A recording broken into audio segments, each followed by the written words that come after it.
नमस्कार, मैं हूं दिवांजलि मोइत्रा। किसी भी व्यक्ति के जीवन में रोटी, कपड़ा और मकान ये सबसे बड़ी जरूरत होती है। रोटी और कपड़े जैसी जरूरत तो लोग फिर भी आसानी से पूरी कर लेते हैं, लेकिन मकान का सुख जातक के जीवन में बड़ी कोशिशों के बाद ही आ पाता है। कई बार तो ऐसा होता है कि लाखों करोड़ों रुपए होने के बावजूद भी व्यक्ति अपना घर नहीं खरीद पाता। ऐसे में कुंडली में कौन सा ग्रह जातक को मकान सुख से रखता है वंचित, और कौन सा ग्रह बनाता है कुंडली में खास योग जो देता है व्यक्ति को घर का सुख, बता रहे हैं ज्योतिषाचार्य राकेश चतुर्वेदी जी। नमस्कार, मैं हूं आपके साथ नम्रता शर्मा और धर्म ज्ञान के सभी दर्शकों का बहुत बहुत स्वागत है। मेरे साथ जाने माने ज्योतिषाचार्य राकेश चतुर्वेदी जी मौजूद हैं। सर, बहुत बहुत स्वागत करती हूँ आपका। नमस्कार नम्रता जी, धन्यवाद दर्शकों। राकेश जी कहते हैं हर चीज का एक वक्त होता है और उस वक्त को आने में भी थोड़ा सा वक्त लगता है, तो आपको वक्त को भी वक्त देना होता है। इस तरह से ये बातें कही जाती हैं। आज मैं इन सब की चर्चा इसलिए कर रही हूँ क्योंकि बहुत सारे आप में से भी ऐसे लोग होंगे, बहुत सारे ऐसे दर्शक होंगे जिनके पास राकेश जी पैसा होता है लेकिन मकान का सुख नहीं होता, वाहन का सुख नहीं होता, और चाहे पैसा हो, हाथ में हो, अकाउंट में हो, लेकिन वो योग नहीं बन पाता है। इसीलिए मैंने कहा कि हर चीज का वक्त आता है। तो इसके पीछे क्या कारण होते हैं? देखिए नम्रता जी, बहुत अच्छे शब्दों से शुरुआत किया है आपने। वक्त को भी वक्त चाहिए होता है, लेकिन वक्त को वक्त देने के बाद भी कई बार समय हमारे साथ, वो वक्त हमारे साथ खेल कर जाता है, ग्रहीय खेल कर जाता है।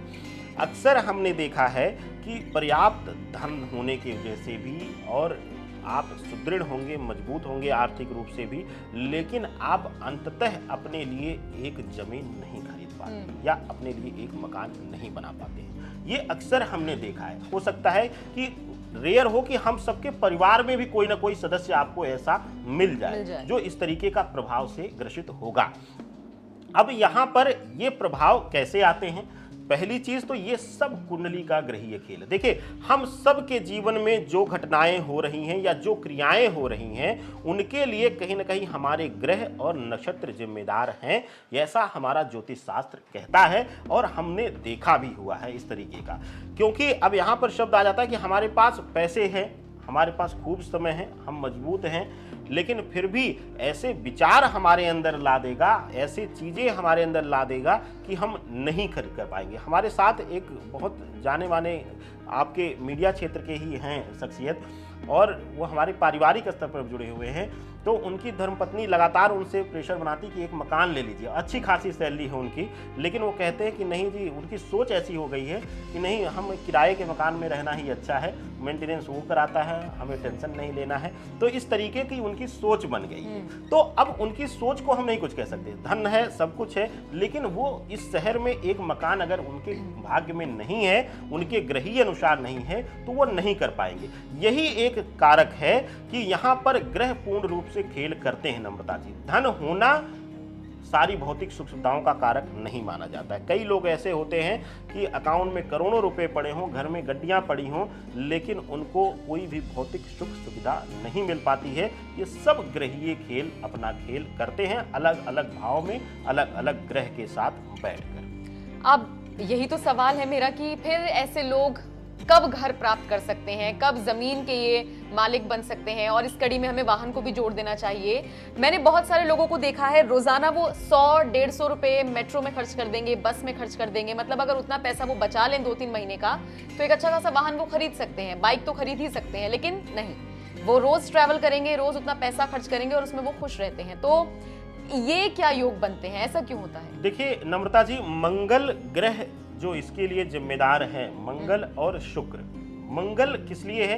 मंगल पहला क्वेश्चन जो तो आपका था, मकान और जमीन के लिए, जिसमें हम किसी भी तरीके की अचल संपत्ति लेंगे, चाहे दुकान हो, मकान हो, कोई व्यापार से संबंधित कुछ घर और दुकान लेना चाहें, उस तरीके के सारे प्रभावों को लिया जाता है। उसके साथ ही साथ शुक्र को भी लिया जाता है। शुक्र हमारे जीवन में हर तरीके की भौतिक सुख सुविधाओं का कारक माना जाता है। अब हमारा काम चल सकता है, लेकिन हमारे पास हैं चीज़ें, हम सुख ले सकते हैं, तो हम तुरंत, हमारे अगर शुक्र बल लेकर बैठा हुआ है, शुक्र मजबूत स्थिति में बैठा हुआ है, तो हम तुरंत कहेंगे नहीं जी, क्यों हम धक्के खा के जाएं, हम गाड़ी ले लेते हैं।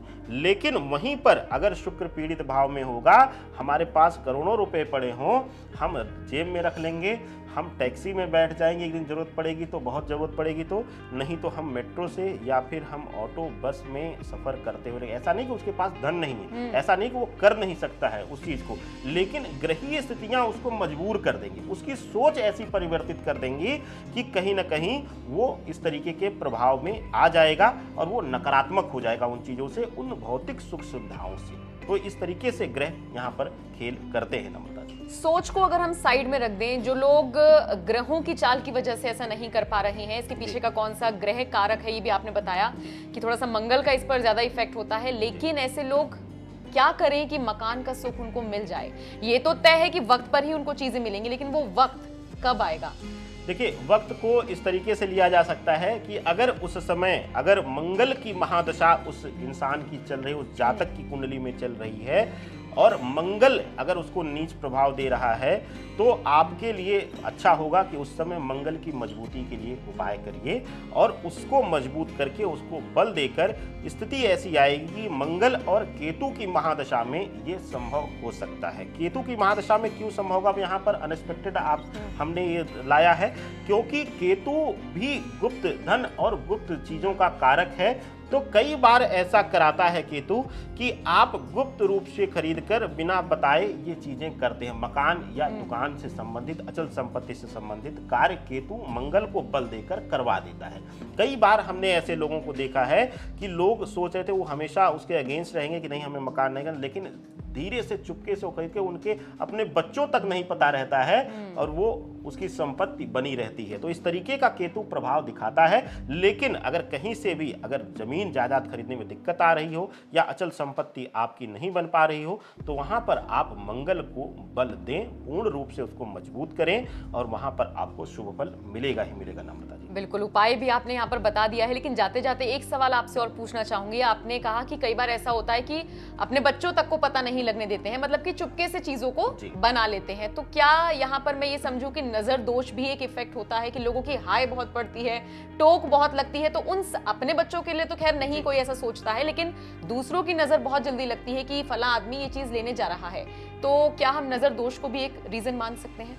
बिल्कुल मानते हैं। देखिए, केतु गुप्त रूप से संपत्ति बनवाता है, एक चीज बता दूं आपको, और इसमें ही सबसे ज्यादा भ्रम भी पैदा करता है। आपने देखा होगा कि कुछ ही समय में गुप्त रूप से कुछ लोग बहुत ही ज्यादा धन संपत्ति बना लेते हैं, लेकिन जैसे ही उनकी वो संपत्तियां पब्लिक होती हैं, लोगों की निगाहों में आती हैं, हम सब ने, हम दर्शकों ने भी अपने आसपास कुछ लोगों को ऐसा देखा होगा कि जब उनकी संपत्तियां सामान्य रूप से सबके ज्ञान में आ जाती हैं, तो वो धीरे धीरे बिकनी शुरू हो जाती हैं, बर्बाद होनी शुरू हो जाती हैं। तो कहीं ना कहीं बिल्कुल सही कहा आपने, वहां पर है, क्योंकि केतु ही गुप्त वहां पर धनार्जन करवा रहा है, गुप्त संपत्ति बनवा रहा है। तो अगर उस समय, जिस समय आपने जिक्र किया कि वो नजर दोष लग रहा है, उस समय अगर केतु नकारात्मक प्रभाव में होगा या केतु की महादशा समाप्त हो गई होगी और किसी अन्य ग्रहों की महादशा के साथ उसकी युति बन रही होगी, केतु की अगर मंगल के साथ युति बन रही होगी या बृहस्पति के साथ युति बन रही होगी, तो वहां पर कहीं ना कहीं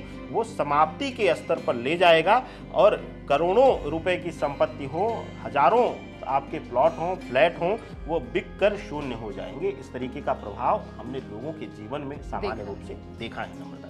बिल्कुल, तो वही वाली चीज है कि वक्त आएगा, आपका भी बस थोड़ा सा पेशेंस रखिए और अपने मंगल को आप बल दीजिए, उसके लिए आप उपाय कर सकते हैं। ये भी आपको राकेश जी ने बताए हैं। बहुत बहुत शुक्रिया, ये बहुत अहम जानकारियां हमारे दर्शकों तक पहुंचाने के लिए, और इस वीडियो को देखने के लिए आपका भी बहुत बहुत शुक्रिया। इन सबसे इतर अगर आप कुछ जानना चाहते हैं तो जो नंबर आपकी स्क्रीन पर फ्लैश हो रहा है उस पर आप कॉन्टैक्ट कर सकते हैं।